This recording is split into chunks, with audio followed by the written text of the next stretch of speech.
इस वक्त दक्षिण एशिया से बड़ी और बेहद गंभीर खबर सामने आ रही है। पाकिस्तान और अफगानिस्तान के बीच तनाव अब खुली जंग की दहलीज पर पहुंचता दिख रहा है। अफगान मीडिया के मुताबिक अफगान बलों ने पाकिस्तान का एक F-16 लड़ाकू विमान मार गिराने का दावा किया है। सोशल मीडिया पर चलते हुए मलबे के वीडियो वायरल हो रहे हैं, यानी कि वही एक अन्य सैन्य वीडियो में एक पाकिस्तानी सैनिक को पकड़े जाने का दावा भी किया जा रहा है। हालांकि इन दावों की स्वतंत्र पुष्टि अभी तक नहीं हो सकी है, लेकिन रिपोर्ट्स के मुताबिक ये घटनाक्रम उस समय हुआ जब शुक्रवार सुबह पाकिस्तान ने अफगानिस्तान की राजधानी काबुल, कंधार और पख्तिका में भीषण हवाई हमले किए। पाकिस्तानी सुरक्षा अधिकारियों का दावा है कि इन एयर स्ट्राइक में अफगान सेना के 2 ब्रिगेड मुख्यालयों को निशाना बनाया गया और उन्हें भारी नुकसान पहुंचाया गया। काबुल में कम से कम 3 बड़े धमाकों की आवाज सुनाई गई, जिससे स्थायी लोगों में दहशत फैल गई। कई इलाकों में रात भर अफरा तफरी का माहौल बना रहा।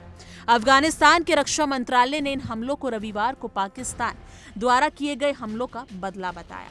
उनका कहना है कि अफगान बलों ने पाकिस्तान की 19 सैन्य चौकियों और 2 बड़े सैन्य अड्डों को नष्ट किया है। उनका कहना है कि इन जमीनी संघर्ष में 55 पाकिस्तानी सैनिक मारे गए और कई को जीवित पकड़ लिया गया। साथ ही डूरन लाइन के पास बड़े पैमानों पर ऑफेंसिंग ऑपरेशन चलाने की बात कही गई है। ये दावे कितने सही हैं, इसकी पुष्टि स्वतंत्र स्रोतों से अभी नहीं हो पाई है, लेकिन वही पाकिस्तान ने इन दावों को सिरे से खारिज किया है। पाकिस्तान के सूचना मंत्री अताउल्लाह तरार ने कहा है कि केवल 2 पाकिस्तानी सैनिक शहीद हुए हैं और 3 घायल हैं। उनका दावा है कि जवाबी कार्रवाई में 133 अफगान लड़ाके मारे गए और 200 से अधिक घायल हुए। पाकिस्तान का कहना है कि उसने बिना उकसावे के किए गए हमलों का मुंह तोड़ जवाब दिया है और अपनी संप्रभुता की रक्षा की है। इससे पहले पाकिस्तान ने ऑपरेशन गजब लिल हक शुरू करने की भी घोषणा की थी, जिसके तहत सीमा पार ठिकानों को निशाना बनाया जा रहा है। इस संघर्ष का सबसे चिंताजनक पहलू ये है कि आम नागरिक भी इस चपेट में आ रहे हैं।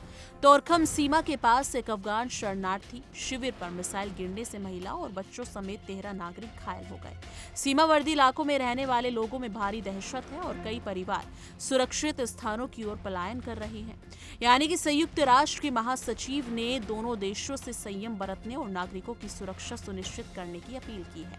उन्होंने कहा कि विवादों को कूटनीतिक तरीके से सुलझाया जाना चाहिए, न कि सैन्य कार्रवाई से। अब सवाल ये उठता है कि आखिर इस संघर्ष की जड़ क्या है। दोनों देशों के बीच 2611 किलोमीटर लंबी सीमा, जिसे डूरन लाइन कहा जाता है, लंबे समय से विवाद का केंद्र रही है। अफगानिस्तान इस सीमा को आधिकारिक तौर पर मान्यता नहीं देता, जबकि पाकिस्तान इसे अपनी अंतर्राष्ट्रीय सीमा मानता है। यही विवाद समय समय पर तनाव को जन्म दे देता है। हाल ही के महीनों में TTP यानी कि तहरीके तालिबान पाकिस्तान के हमलों को लेकर भी दोनों देशों के रिश्तों में कड़वाहट बढ़ी है।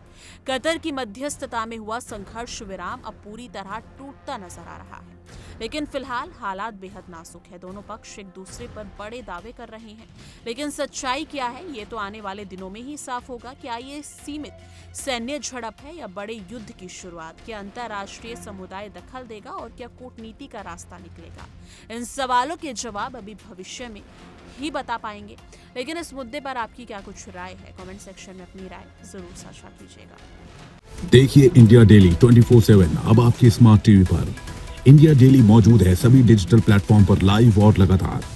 इंडिया डेली 24/7 हर दिन राष्ट्र को समर्पित।